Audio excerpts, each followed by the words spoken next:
Mon fiancé a ri pendant que son père me traitait de croqueuse de diamants lors de notre dîner de fiançailles. Alors, j'ai rendu la bague et je suis parti en silence. J'ai 28 ans et je viens de quitter mon fiancé de 30 ans, avec qui j'étais depuis 2 ans, après ce qui était censé être notre dîner de fiançailles hier soir. Je suis assise seule dans mon appartement en ce moment, portant toujours la robe que je portais, le mascara ayant coulé sur mon visage, essayant de donner un sens à tout ce qui s'est passé. Alex et moi nous sommes rencontrés il y a 3 ans lors d'une collecte de fonds caritative.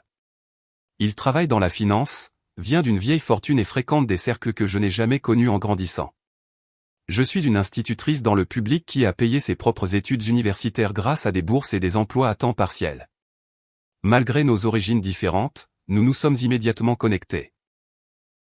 Il était charmant, intelligent et semblait valoriser mon indépendance et ma passion pour l'éducation. Je suis tombée éperdument amoureuse de lui, et il semblait tout aussi amoureux de moi. Il y a 2 semaines, il m'a demandé en mariage lors d'un week-end à la côte. C'était intime, romantique, et tout ce dont j'aurais pu rêver. J'ai dit oui sans hésiter. La bague était magnifique, un diamant taille émeraude qui devait coûter une fortune. J'étais sur un petit nuage, impatiente de commencer notre vie ensemble. Hier soir, c'était notre dîner de fiançailles officiel avec sa famille au Jardin, l'un des restaurants les plus chers de la ville. J'avais rencontré ses parents une poignée de fois auparavant, me sentant toujours légèrement mal à l'aise en présence de son père, Édouard, un banquier d'affaires sévère qui souriait rarement. Sa mère, Cynthia, était polie mais distante, du genre à mesurer la valeur des gens à leur lignée familiale et à leur adhésion au country club. J'ai passé des heures à me préparer, voulant faire bonne impression. J'ai mis une robe bleu marine que j'avais mis 3 mois à économiser, je me suis coiffé d'un chignon élégant, et j'ai même emprunté les boucles d'oreilles en perles de ma colocataire. Je voulais tellement qu'ils me voient comme digne de leur fils. La soirée a assez bien commencé. On a servi du champagne, on nous a félicités. Alex tenait ma main sous la table, la serrant pour me rassurer chaque fois que je semblais nerveuse. Puis, pendant le plat principal, Édouard s'est éclairci la gorge et a fixé son regard sur moi. Alors, Claire, dit-il en faisant tourner son vin, maintenant que vous rejoignez officiellement la famille, nous devrions discuter du contrat de mariage. La table est devenue silencieuse. Alex s'est tendu à côté de moi. Papa, nous n'avons même pas encore fixé de date, dit Alex avec un rire nerveux. N'allons pas trop vite en besogne. L'expression d'Édouard s'est durcie. N'importe quoi. Ces questions doivent être réglées tôt. Le patrimoine de la famille Bennett doit être protégé. J'ai senti mes joues brûler. Je comprends la nécessité de protéger le patrimoine familial, dis-je prudemment. Je n'ai aucun problème avec un contrat de mariage équitable. Cynthia m'a offert un mince sourire. Quel pragmatisme de votre part. Eh bien, vous êtes certainement bien retombé sur vos pieds, n'est-ce pas?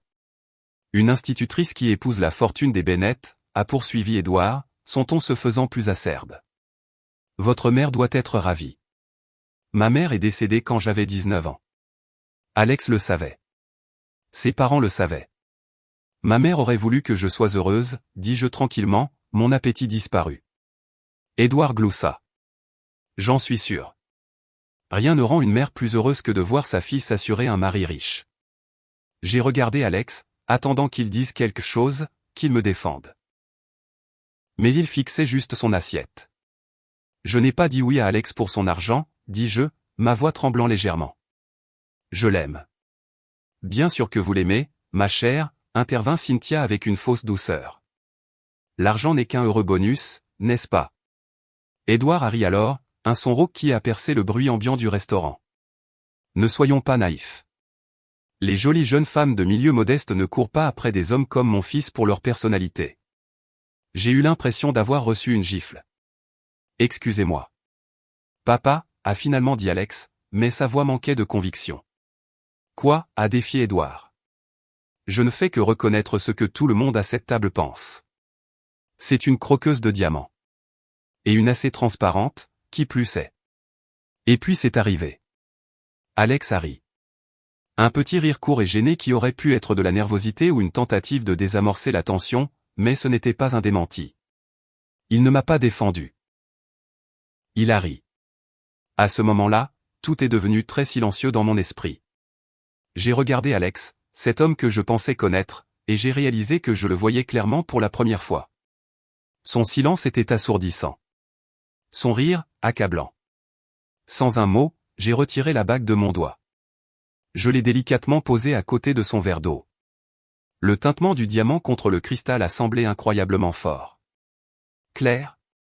A-t-il commencé, réalisant enfin ce qui se passait. Je me suis levé, j'ai pris mon sac à main et j'ai quitté le restaurant. Pas en courant, pas en pleurant, juste en marchant, un pied devant l'autre, la tête haute. Je n'ai pas regardé en arrière, même quand je l'ai entendu crier mon nom. Maintenant, je suis assise ici, me demandant si j'ai réagi de manière excessive, si j'ai gâché mon avenir pour un mauvais dîner. Mais ensuite, je me souviens de son rire, et je sais que je n'aurais pas pu rester. Avais-je tort? Aurais-je dû me battre plus fort? Est-ce que je ne fais que donner raison à son père en partant? Je ne sais pas ce qui va se passer ensuite. Je sais juste que je ne pouvais pas épouser une famille où je serais toujours considéré comme inférieur. Et je ne pouvais pas être avec quelqu'un qui ne prendrait pas ma défense. Acte 2. Cela fait 3 jours que j'ai quitté ce restaurant, et mon monde a été un tourbillon d'émotions et de confrontations. Alex est venu à mon appartement le lendemain matin. J'étais encore en pyjama, les yeux gonflés de larmes, quand j'ai entendu ses coups insistants à la porte. Une partie de moi voulait l'ignorer, mais j'avais besoin de tourner la page. J'avais besoin de réponses. Quand j'ai ouvert la porte, il avait l'air terrible. Mal rasé, vêtements froissés, des cernes sombres sous les yeux. Il tenait la bague dans une main et un bouquet de roses dans l'autre. Un classique d'Alex, pensant que les grands gestes pouvaient masquer les problèmes de fond. « S'il te plaît, dit-il d'une voix rauque, laisse-moi t'expliquer. » Je l'ai laissé entrer mais j'ai gardé mes distances, les bras croisés sur ma poitrine comme une armure. « Je suis désolé pour hier soir, commença-t-il. Mon père a complètement dépassé les bornes. Il avait trop bu et tu sais comment il est. Le sais-je vraiment, ai-je demandé. Parce qu'en 3 ans de relation, tu n'as jamais mentionné une seule fois que ton père pense que je suis une opportuniste et une croqueuse de diamants. Il grimaça. Il ne le pense pas vraiment. Si, Alex, il le pense. Et ce qui fait plus mal que ces mots, c'est que tu es resté assis là et que tu l'as laissé les dire. Tu as ri. Alex passa ses mains dans ses cheveux, frustré. C'était juste un rire nerveux. Qu'est-ce que j'étais censé faire? Faire une scène au milieu du jardin? Tu étais censé me défendre, ma voix se brisa sous l'émotion. Tu étais censé dire à ton père que je suis la femme que tu aimes, que je ne t'ai jamais demandé d'argent, que j'ai travaillé dur toute ma vie. Tu étais censé être de mon côté. Il posa la bague sur ma table basse. Je suis de ton côté, Claire. Toujours. Je t'aime. L'opinion de mon père n'a pas d'importance. Mais si, elle a de l'importance, Alex. Elle a de l'importance parce que tu le laisses me manquer de respect. Elle a de l'importance parce qu'un jour, nous aurons peut-être des enfants, et je ne les laisserai pas grandir en entendant leur grand-père traiter leur mère de croqueuse de diamants pendant que leur père reste assis en accord silencieux. Un instant, il parut sincèrement confus. Un accord silencieux? Ce n'est pas ce qui s'est passé. Alors comment appellerais-tu ça? Il ne put répondre. Ton père a toujours pensé ça de moi. Alex hésita, ce qui me dit tout ce que j'avais besoin de savoir. Pourquoi ne me l'as-tu pas dit, ai-je demandé d'une petite voix. Parce que ce qu'il pense n'a pas d'importance. Je t'aime pour toi. Ta gentillesse, ta passion pour l'enseignement, ton obsession ridicule pour les podcasts de faits divers. Qui se soucie de ce que pense mon père? Moi, je m'en soucie, dis-je simplement. Parce que son attitude reflète ce que serait notre vie ensemble. Chaque réunion de famille, chaque fête, chaque étape importante, je serai toujours la croqueuse de diamants qui a piégé leur fils. Et apparemment, tu serais toujours l'homme qui reste là sans rien dire et qui laisse faire. On peut arranger ça, insista-t-il. Je parlerai à mon père, je le ferai s'excuser. On peut reporter le mariage jusqu'à ce que les choses s'améliorent. Je l'ai regardé, vraiment regardé, et j'ai réalisé quelque chose de profond. Ce n'est pas seulement à propos de ton père, Alex. C'est à propos de toi. C'est à propos de qui tu deviens quand tu es avec lui. Je ne reconnais pas cette personne. Et je ne veux pas l'épouser. Il est parti après 1 heure d'arguments circulaires, emportant la bague avec lui. J'ai passé les 2 derniers jours à pleurer, à douter de moi, puis à me souvenir de son rire et à sentir ma détermination se renforcer à nouveau. Ma colocataire, Taylor, a été incroyable, m'apportant de la glace et m'écoutant me plaindre pendant des heures. Alex a appelé 17 fois. Sa mère, étonnamment, m'a envoyé un texto, « Édouard est têtu, mais il finira par se calmer. Ne gâche pas ton avenir par orgueil. » Comme si me défendre n'était que de la vanité. Hier, ma directrice m'a appelé dans son bureau. Apparemment, Édouard avait contacté le conseil d'administration de l'école, mentionnant des inquiétudes quant à ma stabilité émotionnelle et ma conduite professionnelle. Heureusement, ma directrice me connaît depuis 5 ans et lui a dit sans détour que ma vie personnelle ne le regardait pas. Le fait que le père d'Alex ait essayé de mettre en péril ma carrière me conforte encore plus dans ma décision. Qu'aurait-il fait si nous étions mariés et que je n'étais pas d'accord avec lui? Quelle limite n'aurait-il pas franchie? Je n'ai pas parlé à Alex de l'ingérence de son père. Une partie de moi veut voir s'il le découvrira et réagira de manière appropriée. Jusqu'à présent, rien. Ce soir, Taylor et moi ouvrons une bouteille de vin et organisons une soirée, on brûle les magazines de mariage. C'est à la fois cathartique et déchirant. J'aimais Alex. Je l'aime encore. Mais je commence à réaliser qu'aimer quelqu'un ne suffit pas s'il n'a pas le courage de se tenir à vos côtés quand ça compte vraiment. Le plus dur a été de gérer les questions des amis et des collègues. Tout le monde veut savoir ce qui s'est passé, pourquoi ce changement soudain. Je suis resté vague, disant seulement que nous avions réalisé que nous voulions des choses différentes. C'est plus facile que d'expliquer que l'homme que je pensais être mon mari est resté silencieux pendant que son père me traitait de croqueuse de diamants, puis a ri comme si c'était une sorte de blague. Ma sœur m'a appelé de Californie après que je lui ai envoyé un texto sur ce qui s'était passé. Elle n'était pas surprise. J'ai toujours pensé qu'il était trop désireux de plaire à ses parents, a-t-elle dit. Tu te souviens comment il a changé ses plans de vacances à Noël dernier parce que sa mère avait dit qu'elle serait dévastée s'il n'était pas là? Les gens te montrent qui ils sont, Claire. Il suffit juste d'être attentive. Elle avait raison, bien sûr. Il y a eu des signes depuis le début.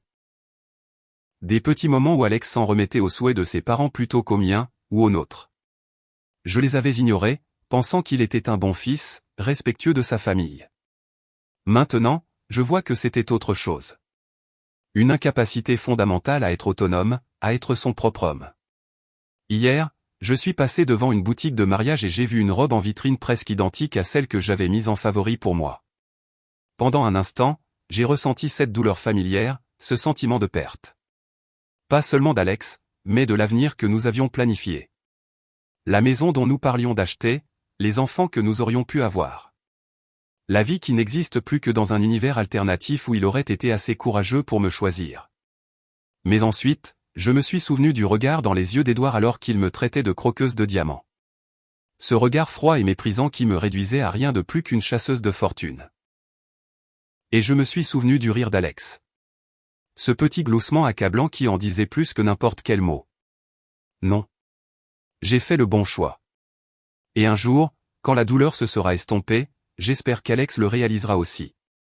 Mise à jour, 2 semaines. Cela fait 2 semaines que j'ai rompu mes fiançailles, et la tempête a enfin commencé à se calmer. J'ai repris l'enseignement, trouvant du réconfort dans l'affection et la curiosité simple de mes élèves de CE2. Il y a quelque chose de guérissant à aider un enfant à déchiffrer un mot difficile quand votre propre vie semble imprononçable. Je n'ai pas parlé à Alex depuis 10 jours. Après des dizaines d'appels et de textos, il m'a finalement envoyé un email qui m'a montré exactement où nous en étions. Il a écrit que, bien qu'il m'aime toujours, il pense que je suis inutilement dramatique à propos d'un dîner inconfortable. Il a suggéré que nous fassions une pause jusqu'à ce que je sois prête à être raisonnable, comme si défendre ma dignité était déraisonnable. La partie la plus révélatrice est venue à la fin, ma famille a certaines attentes, Claire. Ils ont beaucoup sacrifié pour me donner la vie que j'ai. Parfois, le compromis signifie accepter des situations imparfaites pour le bien commun. Lire entre les lignes était facile. Le « bien commun » signifiait son héritage, sa position dans l'entreprise de son père, son statut social. On s'attendait à ce que ce soit moi qui compromette ma dignité, mon amour-propre, ma valeur. Pour qu'il n'ait pas à tenir tête à son père. Je n'ai pas répondu à l'email. Que pouvais-je dire que je n'avais pas déjà dit? Ce à quoi je ne m'attendais pas, c'est l'appel de Cynthia il y a 3 jours. Elle m'a demandé si nous pouvions nous rencontrer pour un café, seul. Contre l'avis de ma raison, j'ai accepté. Nous nous sommes retrouvés dans un petit café, loin de ses lieux habituels. Elle avait l'air différente, moins apprêtée, plus humaine. Elle a commandé un café noir et s'est assise en face de moi, les mains soigneusement jointes sur la table. « Je vous dois des excuses, Claire, dit-elle sans préambule. Ce qui s'est passé à ce dîner était inacceptable. J'étais sans voix. C'était la dernière chose que j'attendais de Cynthia Bennett. Édouard peut être traditionnel dans ses opinions, a-t-elle poursuivi avec précaution, et Alex a toujours cherché son approbation, parfois à un coût personnel élevé. J'avais remarqué, dis-je sèchement. Elle sourit légèrement. J'aurais dû intervenir ce soir-là. J'interviens depuis 30 ans, adoucissant les angles d'Édouard, excusant son comportement. J'ai eu tort de ne pas parler. J'ai étudié son visage, essayant de comprendre ce changement soudain. Pourquoi me dites-vous cela maintenant? Elle soupira, un son profond qui semblait porter des décennies de résignation. Parce que je me vois en vous, Claire. Il y a 30 ans, j'étais vous. D'un milieu modeste, amoureuse d'un homme Bennett, essayant de me prouver digne. La différence, c'est que je suis restée. J'ai fait des compromis. Je me suis dit que ça en valait la peine. Elle fit une pause. Je ne suis plus si sûr que c'était le cas. Quelque chose s'est resserré dans ma poitrine. Êtes-vous malheureuse? Pas exactement. J'ai eu une vie privilégiée, de beaux enfants. Mais Nous avons parlé pendant près de 2 heures. Elle m'a parlé de ses premières années avec Édouard, de la façon dont sa famille l'avait traitée, de la façon dont elle avait progressivement abandonné des morceaux d'elle-même pour s'intégrer dans leur monde. De la façon dont elle avait vu Alex devenir de plus en plus comme son père, année après année, malgré ses efforts. Il vous aime, dit-elle alors que nous nous préparions à partir. Plus qu'il n'a jamais aimé personne. Mais l'amour n'est pas toujours suffisant, n'est-ce pas? Je secouai la tête, les larmes menaçant de couler à nouveau. Non, ça ne l'est pas. Elle toucha brièvement ma main. Quoi que vous décidiez, Claire, ne vous perdez pas dans les compromis. Pas pour personne. Je repense à notre conversation depuis lors. M'avertissait-elle? M'encourageait-elle? Me disait-elle au revoir? Peut-être les 3 à la fois. Ce matin, des fleurs sont arrivées à mon appartement. Pas d'Alex, mais d'Édouard. La carte disait simplement, mon comportement était inexcusable. Pas d'excuses explicites, juste une reconnaissance. Typique. Je n'ai parlé à Alex d'aucune de ces interactions. Je ne sais pas si sa mère ou son père lui en ont parlé. Une partie de moi se demande si c'est un autre test, fera-t-il amende honorable parce qu'il le veut, ou parce que ses parents l'ont poussé à le faire? Taylor pense que je devrais bloquer son numéro et passer à autre chose. Mon frère dit que j'ai échappé belle. Mais ce n'est pas si simple, n'est-ce pas? Je n'ai pas seulement perdu un fiancé. J'ai perdu l'avenir que je pensais que nous aurions. La maison que nous avions prévue, les enfants dont nous discutions. Les rêves ne meurent pas en silence. Chaque matin, je vérifie automatiquement ma main gauche, m'attendant toujours à sentir le poids de cette bague. Son absence reste à la fois une peine et un soulagement. Mise à jour, 1 mois. 1 mois depuis le dîner de fiançailles, et la vie a pris plusieurs tournants inattendus. Le week-end dernier, je faisais mes cartons. J'avais décidé de déménager dans un endroit plus petit, ne pouvant plus me permettre celui-ci sans la contribution d'Alex.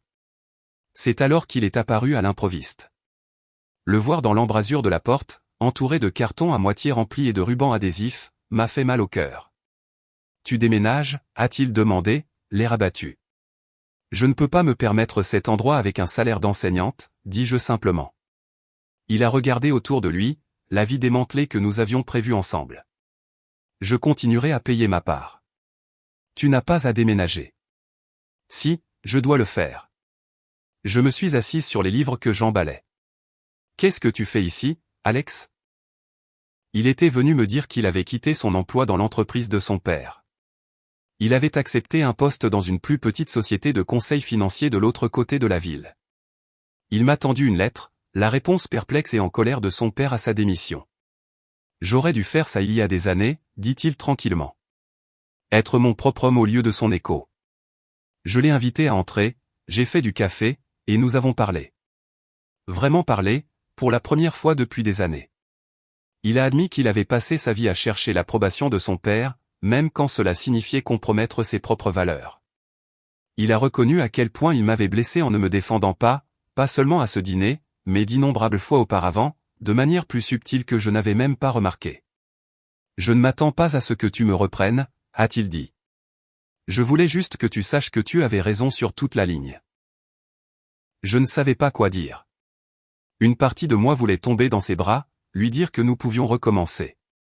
Une autre partie se souvenait de son expression quand son père m'avait traité de croqueuse de diamants, ce flash momentané de considération avant le rire nerveux, comme s'il avait envisagé la possibilité. J'ai besoin de temps, lui ai-je dit. Je suis fier de toi d'avoir tenu tête à ton père, mais il ne s'agit pas seulement de lui. Il a hoché la tête, compréhensif. Prends tout le temps dont tu as besoin. Je serai là, si jamais tu es prête. Après son départ, je me suis assise au milieu de mes cartons, me sentant étrangement calme pour la première fois depuis des semaines. L'avenir ne me semblait plus être un vide immense et terrifiant. 2 jours plus tard, Cynthia m'a invité à déjeuner. Elle m'a dit qu'Édouard était hors de lui suite à la décision d'Alex. Elle semblait différente, plus légère, avec une étincelle dans les yeux que je n'avais pas vue auparavant. Édouard ne comprend pas pourquoi Alex abandonnerait tout pour. Elle fit une pause, une femme. Pour lui-même, ai-je corrigé doucement. Il l'a fait pour lui-même. Elle a souri. Oui, je suppose qu'il l'a fait. Avant de nous séparer, elle a pressé quelque chose dans ma main. Une petite pochette en velours. À l'intérieur se trouvait une bague vintage en saphir. C'était à ma grand-mère, a-t-elle expliqué. Édouard ne l'a jamais aimée, il disait qu'elle n'était pas assez impressionnante pour une épouse Bennett. Mais c'est la seule chose que j'ai de ma famille. Elle a refermé mes doigts dessus. Que vous et Alex retrouviez votre chemin l'un vers l'autre ou non, je veux que vous l'ayez. Un rappel pour garder votre propre lumière, même quand les autres essaient de l'atténuer. J'ai essayé de refuser, mais elle a insisté. Ce n'était pas une bague de fiançailles, a-t-elle dit. C'était de la solidarité entre des femmes qui se comprenaient. J'ai fini par déménager, mais pas dans l'appartement plus petit que j'avais prévu. Mon amie Tara avait besoin d'une colocataire dans sa maison de l'autre côté de la ville. Plus loin d'Alex, plus près de mon école, avec un jardin où je peux faire pousser les herbes que j'ai toujours voulu essayer. Ça me semble juste, de prendre des décisions basées uniquement sur ce que je veux, pas sur ce qui s'inscrit dans la vie de quelqu'un d'autre. Alex et moi avons recommencé à parler, avec prudence, honnêteté. Pas de grands gestes, pas de pression. Juste un café une fois par semaine, des conversations qui retirent les couches de suppositions et d'attentes que nous n'avions jamais examinées auparavant. Il est différent, loin de l'ombre de sa famille. Plus drôle, plus détendu, plus authentiquement lui-même. La semaine dernière, il a demandé si nous pouvions essayer à nouveau, repartir de zéro. Je lui ai dit que je n'étais pas prête. Que j'avais besoin de savoir qui j'étais sans lui avant de pouvoir envisager qui je pourrais être avec lui. Je comprends, a-t-il dit. Et je crois qu'il comprenait vraiment. Je porte la bague en saphir de Cynthia à ma main droite aujourd'hui. Pas comme une promesse à quelqu'un d'autre, mais comme une promesse à moi-même. De ne jamais faire taire ma propre voix. De ne jamais compromettre ma valeur. De ne jamais accepter d'être considéré comme inférieur à ce que je suis. Je ne sais pas si Alex et moi nous retrouverons. Je ne sais pas si les changements qu'il opère dureront. Je ne sais pas si je pourrai jamais lui faire entièrement confiance à nouveau. Mais je sais ceci, quitter ce restaurant a été la chose la plus difficile et la plus nécessaire que j'ai jamais faite. Parfois, les pas les plus difficiles à faire sont ceux qui vous ramènent à vous-même. Mise à jour, 6 mois. 6 mois ont passé depuis ce dîner fatidique, et cela semble à la fois hier et il y a une éternité. Je suis assise sur le porche de ma nouvelle maison. Oui, ma maison. Une petite maison de style craftsman avec des volets bleus et un érable dans le jardin de devant. J'ai utilisé l'argent que j'avais économisé pour le mariage comme apport personnel. Chaque mensualité de prêt hypothécaire est comme une affirmation, c'est à moi, gagné par moi, choisi par moi. Alex et moi avons essayé. Vraiment. Pendant 3 mois, nous avons reconstruit notre relation à partir de zéro. Conversations honnêtes, thérapie de couple, limites prudentes. Il est resté à son nouveau poste malgré la pression croissante de son père pour qu'il retourne dans l'entreprise familiale. Il a rejoint un groupe de soutien pour les adultes confrontés à des parents contrôlants. Il faisait tout ce qu'il fallait. Et pourtant, quelque chose de fondamental avait changé. Chaque fois qu'il m'emmenait dîner, je me surprenais à scanner le restaurant, me tendant à la vue d'hommes plus âgés qui ressemblaient à Édouard. Chaque fois qu'il me présentait à des collègues, j'analysais leurs expressions à la recherche de traces de jugement ou de mépris. La confiance qui avait été brisée ne se réparait pas, malgré nos 2 efforts. Il y a 2 mois, nous dînions chez moi quand j'ai finalement trouvé le courage de dire ce que je ressentais. Je ne pense pas qu'on puisse arranger ça, dis-je tranquillement. Il posa sa fourchette, son expression triste mais pas surprise. À cause de mon père? Non, répondis-je sincèrement. À cause de nous. Parce que maintenant, je sais ce dont j'ai besoin chez un partenaire. Et tu sais ce que tu dois devenir pour toi-même. Et je ne pense pas que nous puissions nous apporter ces choses tant que nous sommes ensemble.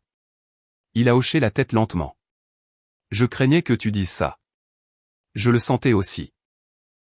Nous avons pleuré ensemble cette nuit-là, pleurant non seulement ce que nous avions perdu, mais aussi ce que nous avions appris trop tard.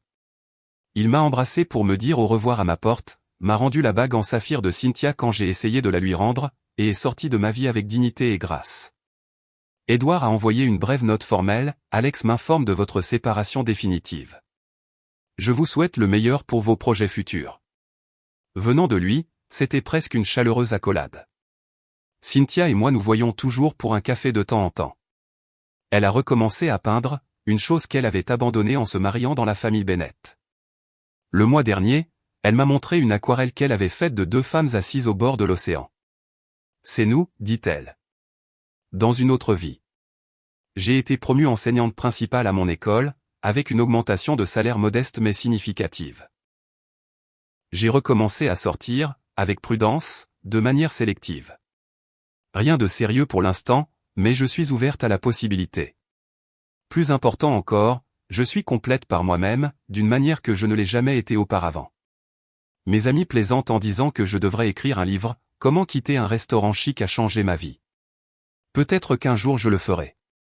Pour l'instant, je me contente de m'asseoir sur mon porche, de regarder les feuilles changer de couleur sur mon érable, de sentir le poids de la bague de Cynthia sur ma main droite, un rappel de la femme qui n'est pas partie, et de celle qui est partie. La semaine dernière, j'ai croisé Alex dans un café du centre-ville. Il était avec une femme que je ne connaissais pas, riant de quelque chose sur son téléphone. Il a levé les yeux et m'a vu, son sourire faiblissant juste un instant avant de se reprendre. Nous avons échangé des banalités, de brèves nouvelles. Alors que je me tournais pour partir, il a doucement touché mon bras. Merci, dit-il simplement. Pourquoi? D'avoir eu le courage que je n'avais pas. De m'avoir montré ce que c'est que de s'estimer. J'ai souri, un vrai sourire, sans la douleur qui avait accompagné les pensées de lui pendant si longtemps. Prends soin de toi, Alex. Je le fais, a-t-il répondu. Pour la première fois, je le fais vraiment. En m'éloignant, j'ai senti la dernière pièce d'un puzzle compliqué se mettre en place. Parfois, aimer quelqu'un signifie le quitter. Parfois, la fin heureuse n'est pas le conte de fées que nous imaginions, mais la réalité que nous construisons pour nous-mêmes, brique par brique, choix par choix. J'ai glissé la bague en saphir de mon doigt et dans ma poche. Je n'avais plus besoin du rappel. Je suis devenu ce rappel. De la force, de la valeur, du pouvoir de partir quand rester coûterait trop cher. Est-ce que tout cela en valait la peine? La douleur, la perte, le nouveau départ? En déverrouillant la porte de ma petite maison bleue, la mienne seule, je connais la réponse avec une certitude ancrée au plus profond de moi. Oui.